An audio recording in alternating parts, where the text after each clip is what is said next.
Subscribe کریں ہمارے channel مبارک دن official کو اور بیل آئیکن پر کلک کرنا نہ بھولیں، آپ کو ہمارے لیٹسٹ مزید ویڈیو ملتی رہیں گی۔ بسم اللہ الرحمن الرحیم۔ حضرت عبداللہ بن عمرو بن عاص رضی اللہ عنہما سے روایت ہے کہ میں نے رسول اللہ صلی اللہ علیہ وسلم کو یہ ارشاد فرماتے ہوئے سنا، قیامت کے دن اللہ تعالیٰ میری امت میں سے ایک آدمی کو چن کر ساری مخلوق کے سامنے بلائیں گے اور اس کے سامنے اعمال کے 99 دفتر کھولیں گے۔ ہر دفتر نگاہ کی آخری حد تک پھیلا ہوا ہوگا۔ اس کے بعد اس سے سوال کیا جائے گا کہ ان اعمال ناموں میں سے تو کسی چیز کا انکار کرتا ہے؟ کیا میرے ان فرشتوں نے جو اعمال لکھنے پر مقرر تھے تجھ پر کچھ ظلم کیا کہ کوئی گناہ بنا کیے ہوئے لکھ دیا ہو یا کرنے سے زیادہ لکھ دیا ہو؟ وہ کہے گا نہیں، نہ انکار کی گنجائش ہے، نہ فرشتوں نے ظلم کیا۔ پھر ارشاد ہوگا تیرے پاس ان بدعمالیوں کا کوئی عذر ہے؟ وہ کہے گا کوئی عذر بھی نہیں۔ ارشاد ہوگا اچھا تیری ایک نیکی ہمارے پاس ہے، آج تجھ پر کوئی ظلم نہیں۔ پھر کاغذ کا ایک پرزہ نکالا جائے گا جس میں اشہد ان لا الہ الا اللہ و اشہد ان محمدن عبدہ و رسولہ لکھا ہوگا۔ اللہ تعالیٰ فرمائیں گے جا اس کو تلوا لے۔ وہ کہے گا اتنے دفتروں کے مقابلے میں یہ پرزہ کیا کام دے گا؟ ارشاد ہوگا تجھ پر ظلم نہیں ہوگا۔ پھر ان سب دفتروں کو ایک پلڑے میں رکھ دیا جائے گا اور کاغذ کا وہ پرزہ دوسرے پلڑے میں، تو اس پرزے کے وزن کے مقابلے میں دفتروں والا پلڑا اڑنے لگے گا۔ سچی بات یہ ہے کہ اللہ تعالیٰ کے نام کے مقابلے میں کوئی چیز وزن ہی نہیں رکھتی۔ حضرت ابو عمر انصاری رضی اللہ عنہ سے روایت ہے کہ رسول اللہ صلی اللہ علیہ وسلم نے ارشاد فرمایا جو بندہ یہ گواہی دے کہ اللہ کے سوا کوئی معبود نہیں اور میں اللہ تعالیٰ کا رسول ہوں کو لے کر اللہ تعالیٰ سے قیامت کے دن اس حال میں ملے گی اس پر دل سے یقین رکھتا ہو تو یہ کلمہ شہادت ضرور اس کے لیے جہنم کی آگ سے آڑ بن جائے گا۔ ایک روایت میں ہے کہ جو آدمی ان دونوں باتوں اللہ تعالیٰ کی وحدانیت اور رسول اللہ کی رسالت کا اقرار لے کر اللہ تعالیٰ سے قیامت کے دن ملے گا وہ جنت میں داخل کیا جائے گا، چاہے اس کے اعمال نامے میں کتنے ہی گناہ ہوں۔ حضرت عقبان بن مالک رضی اللہ عنہ سے روایت ہے کہ نبی کریم صلی اللہ علیہ وسلم نے ارشاد فرمایا ایسا نہیں ہو سکتا کہ کوئی آدمی اس بات کی گواہی دے کہ اللہ تعالیٰ کے سوا کوئی معبود نہیں اور میں محمد صلی اللہ علیہ وسلم اللہ تعالیٰ کا رسول ہوں، پھر وہ جہنم میں داخل ہو یا جہنم کی آگ اس کو کھائے۔ حضرت ابو قتادہ رضی اللہ عنہ اپنے والد سے نبی کریم صلی اللہ علیہ وسلم کا ارشاد نقل فرماتے ہیں جس آدمی نے اس بات کی گواہی دی کہ اللہ تعالیٰ کے سوا کوئی معبود نہیں اور میں محمد صلی اللہ علیہ وسلم اللہ تعالیٰ کا رسول ہوں اور اس کی زبان اس کلمہ طیبہ کو کثرت سے کہنے کی وجہ سے مانوس ہو گئی ہو اور دل کو اس کلمے کے کہنے سے اطمینان ملتا ہو، ایسے آدمی کو جہنم کی آگ نہیں کھائے گی۔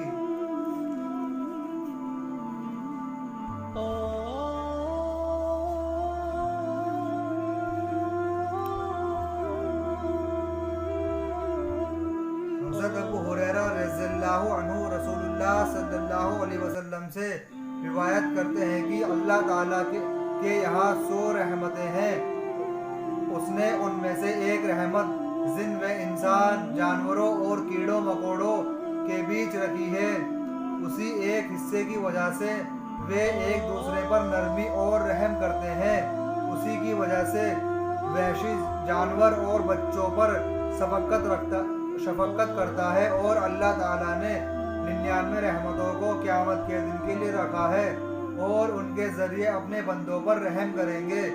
ایک روایت میں ہے کہ جب قیامت کا دن ہوگا تو اللہ تعالیٰ اپنی ان 99 رحمتوں کو اس دنیاوی رحمت کے ساتھ مل کر پورا فرمائیں گے اور پھر 100 کی 100 رحمتوں کے ذریعے اپنے بندوں پر رحم کریں گے۔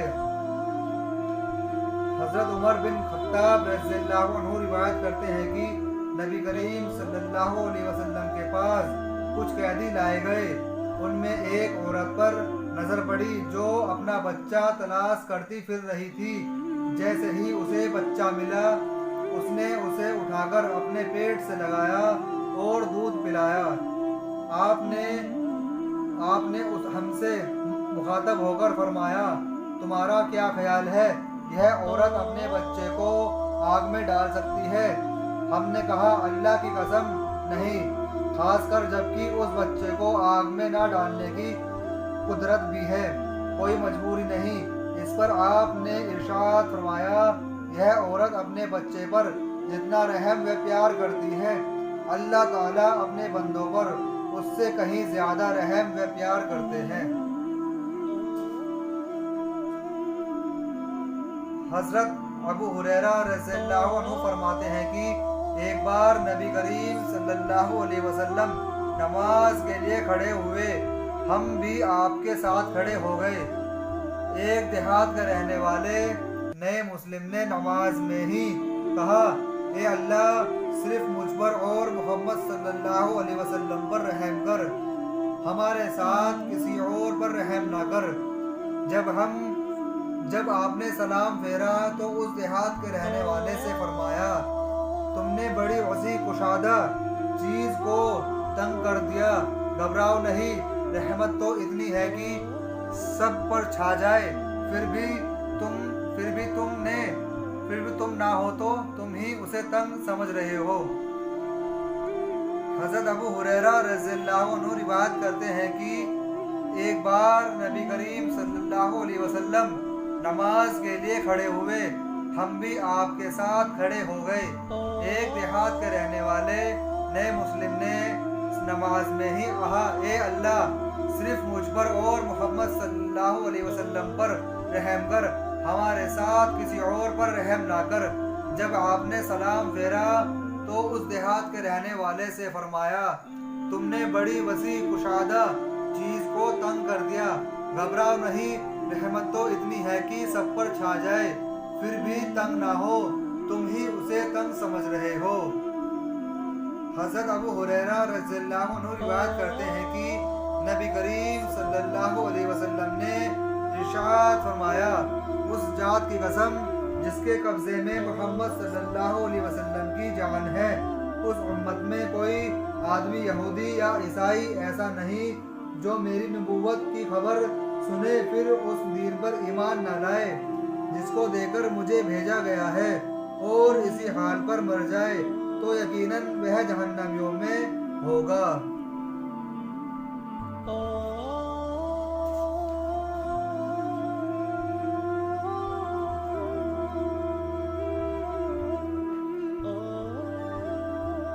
حضرت عبداللہ بن عباس رضی اللہ عنہما فرماتے ہیں کہ جب کسی قوم میں مال غنیمت کے اندر بے ایمانی کھلم کھلا ہونے لگے تو ان کے دلوں میں دشمن کا رعب ڈال دیا جاتا ہے۔ جب کسی قوم میں زنا عام طور سے ہونے لگے تو اس میں موتیں زیادہ ہونے لگتی ہیں۔ جب کوئی قوم ناپ تول میں کمی کرنے لگے تو اس کا رزق اٹھا لیا جاتا ہے، یعنی اس کے رزق میں برکت ختم کر دی جاتی ہے۔ جب کوئی قوم فیصلوں کے کرنے میں ناانصافی کرتی ہے تو ان میں خون خرابہ پھیل جاتا ہے۔ جب کوئی قوم عہد کو توڑنے لگے تو اس پر دشمن مسلط کر دیے جاتے ہیں۔ حضرت ابو ہریرہ رضی اللہ عنہ سے روایت ہے کہ انہوں نے ایک صحابی کو یہ کہتے ہوئے سنا کہ ظالم آدمی صرف اپنا ہی نقصان کرتا ہے۔ اس پر ابو ہریرہ رضی اللہ عنہ نے ارشاد فرمایا، اپنا تو نقصان کرتا ہی ہے، اللہ تعالیٰ کی قسم، ظالم کے ظلم سے سرخاب پرندہ بھی اپنے گھونسلے میں سوکھ سوکھ کر مر جاتا ہے۔ فائدہ: ظلم کا نقصان خود ظالم کی ذات تک ہی محدود نہیں رہتا، اس کے ظلم کی نحوست سے طرح طرح کی مصیبتیں آتی رہتی ہیں، بارشیں بند ہو جاتی ہیں، پرندوں کو بھی جنگل میں کہیں دانہ نصیب نہیں ہوتا، آخرکار وہ بھوک سے اپنے گھونسلے میں حضرت عبداللہ بن عمرو رضی اللہ عنہم روایت کرتے ہیں کہ رسول اللہ صلی اللہ علیہ وسلم نے ارشاد فرمایا، دو عادتیں ایسی ہیں جو مسلمان بھی ان کی پابندی کرے وہ جہنم میں ضرور داخل ہوگا۔ وہ دونوں عادتیں آسان ہیں لیکن ان پر عمل کرنے والے بہت کم ہیں۔ ایک یہ ہے کہ ہر نماز کے بعد 10 بار سبحان اللہ، 10 بار الحمدللہ، 10 بار اللہ اکبر پڑھے۔ حضرت عبداللہ رضی اللہ عنہ فرماتے ہیں کہ میں نے نبی کریم صلی اللہ علیہ وسلم کو دیکھا کہ اپنے ہاتھ کی انگلیوں پر گن رہے تھے۔ یہ تینوں کلمات 10 بار 5 نمازوں کے بعد پڑھنے میں 150 ہوئے، لیکن اعمال کے ترازو میں 10 گنا ہو جانے کی وجہ سے 1500 ہوں گے۔ دوسری عادت یہ ہے کہ جب سونے کے لیے بستر پر آئیں تو سبحان اللہ، الحمدللہ اور اللہ اکبر 100 بار پڑھیں۔ اس طرح کی سبحان اللہ 33 بار، الحمدللہ 33 بار، اللہ اکبر 34 بار پڑھ لیا کریں۔ یہ پڑھنے میں 100 کلمے ہو گئے جن کا ثواب 1000 نیکیاں ہو گئی۔ اب ان کی اور دن بھر کی نمازوں کے بعد کی کل میزان 2500 نیکیاں ہو گئی۔ آپ نے ارشاد فرمایا، دن میں 2500 گناہ کون کرتا ہوگا؟ یعنی اتنے گناہ نہیں ہوتے اور 2500 نیکیاں لکھ دی جاتی ہیں۔ حضرت عبداللہ رضی اللہ عنہ نے پوچھا، اے اللہ کے رسول صلی اللہ علیہ وسلم، یہ کیا بات ہے کہ ان عادتوں پر عمل کرنے والے آدمی کم ہیں؟ آپ نے ارشاد فرمایا، یہ اس وجہ سے ہے کہ شیطان نماز میں آ کر کہتا ہے کہ فلاں ضرورت اور فلاں بات یاد کر، یہاں تک کہ اس کو انہی خیالات میں مشغول کر دیتا ہے تاکہ کلمات کے پڑھنے کا دھیان نہ رہے، اور شیطان بستر پر آ کر سلاتا رہتا ہے یہاں تک کہ کلمات کو پڑھے بنا ہی سو جاتا ہے۔ حضرت عبداللہ بن عمرو رضی اللہ عنہما روایت کرتے ہیں کہ رسول اللہ صلی اللہ علیہ وسلم نے ارشاد فرمایا، 2 عادتیں ایسی ہیں جو مسلمان بھی ان کی پابندی کرے وہ جنت میں ضرور داخل ہوگا۔ وہ دونوں عادتیں آسان ہیں لیکن ان پر عمل کرنے والے بہت کم ہیں۔ ایک یہ ہے کہ ہر نماز کے بعد 10 بار سبحان اللہ، 10 بار الحمدللہ اور 10 بار اللہ اکبر پڑھے۔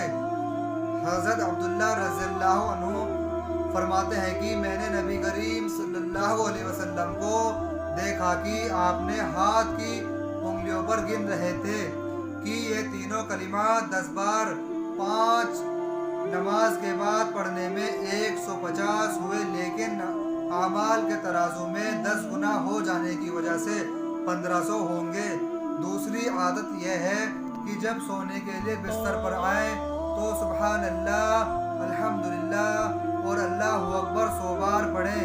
اس طرح کی سبحان اللہ 33 بار، الحمدللہ 33 بار، اللہ اکبر 34 بار پڑھ لیا کریں۔ یہ پڑھنے میں 100 کلمائیں ہو گئے جن کا ثواب 1000 نیکیاں ہو گئی۔ اب ان کی اور دن بھر کی نمازوں کے بعد کی کل میزان 2500 نیکیاں ہو گئی۔ آپ صلی اللہ علیہ وسلم نے ارشاد فرمایا، دن میں 2500 نیکیاں کون کرتا ہوگا؟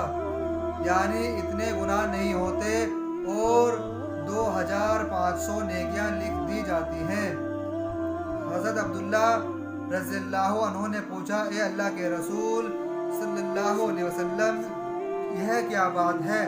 ان عادتوں پر عمل کرنے والے آدمی کم ہیں۔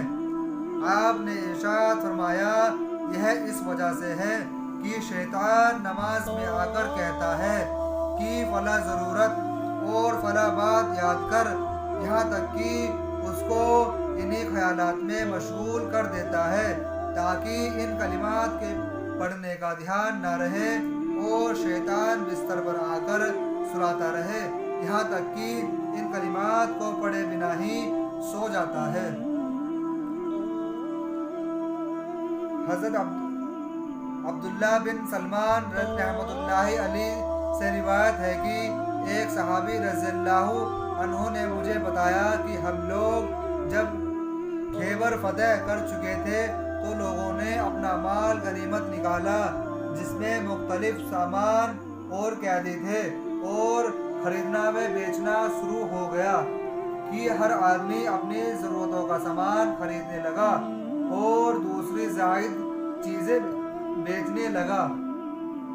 اتنے میں ایک صحابی رضی اللہ عنہ خدمت میں حاضر ہوئے اور عرض کیا، اے اللہ کے رسول، مجھے آج کی اس تجارت سے اتنا نفع ہوا کہ یہاں تمام لوگوں میں سے کسی کو بھی اتنا نفع نہیں ہوا۔ آپ نے حیرت سے پوچھا، کتنا کمایا؟ انہوں نے کہا، میں سامان خریدتا رہا اور بیچتا رہا، جس میں 300 اوقیاں چاندی نفع میں بچی۔ رسول اللہ صلی اللہ علیہ وسلم نے ارشاد فرمایا، میں تمہیں بہترین نفع حاصل کرنے والا آدمی بتاتا ہوں۔ انہوں نے عرض کیا، اے اللہ کے رسول، وہ نفع کیا ہے جسے اس آدمی نے حاصل کیا؟ ارشاد فرمایا، فجر نماز کے بعد 2 رکعت نفل۔ فائدہ: 1 اوقیہ چاندی 40 درہم اور 1 درہم تقریباً 3 گرام چاندی کا ہوتا ہے۔ اس طرح تقریباً 3000 تولہ چاندی ہوئی۔